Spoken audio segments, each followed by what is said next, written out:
Hi പ്രിയമുള്ളവരെ, നമ്മൾ പാമ്പും കീരിയും തമ്മിലാണല്ലോ കടികൂടുന്നത് ഇതേവരെ കണ്ടിരിക്കുന്നത്. ഇപ്പോൾ പൂച്ചയും പാമ്പും, ഇത് ഏത് പാമ്പാണെന്ന് നിങ്ങൾ കമൻറ്റ് ചെയ്യുക. പ്രിയമുള്ളവരെ, നമ്മളുടെ വീടുകളിൽ കുഞ്ഞു മക്കൾ, കോഴി, അങ്ങനെ എല്ലാ ആളുകളും ഉണ്ടാവും. അതിൽ ഇഴജന്തുക്കൾ വീടിന് അകത്തേക്ക് കയറുന്നത് നമ്മൾക്ക് പൂച്ചയോ നായോ കോഴി ഉണ്ടെങ്കിൽ ഒരു പരിധിവരെ തടയാൻ കഴിയും. ഇപ്പോൾ ഈ പൂച്ചക്കുഞ്ഞൻ ആ പാമ്പിനെ മലർത്തി അടിക്കുന്നത് കണ്ടില്ലേ? പാമ്പിൻ്റെ അവസാനം നിങ്ങൾ കാണണം. പാമ്പ് ഓടി ഒളിക്കാൻ പോവാണ് മാളത്തിൽ.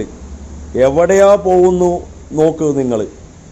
പാമ്പ് ഓടുന്തോറും പൂച്ചക്കുഞ്ഞൻ വിടുന്നില്ല. പൂച്ചക്കുഞ്ഞൻ്റെ 2 കൈകളുടെ നഖം കൊണ്ടും ആ വാലിൽ മാന്തി അതിനെ ഗ്രൗണ്ടിൽ, അതായത് പ്ലേസായ സ്ഥലത്ത് കൊണ്ട് ഇട്ടിട്ട് വീണ്ടും വീണ്ടും വീണ്ടും ചുറ്റി നിൽക്കുക.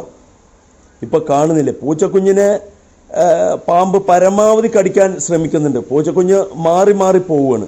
വീണ്ടും വീടിനകത്തേക്കാണ് പാമ്പ് പോകുന്നത്. പക്ഷേ പൂച്ചക്കുഞ്ഞിനോ വിടുന്നുമില്ല. എന്ത് രസകരമായ കാഴ്ച!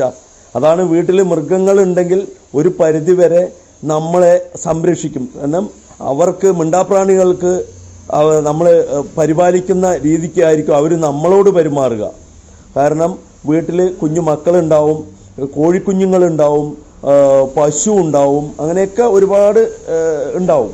അപ്പോൾ അതിനെയൊക്കെ ഒരുവിധം പ്രതിരോധിക്കാൻ ഇങ്ങനെയുള്ള മൃഗങ്ങളെ വളർത്തുക.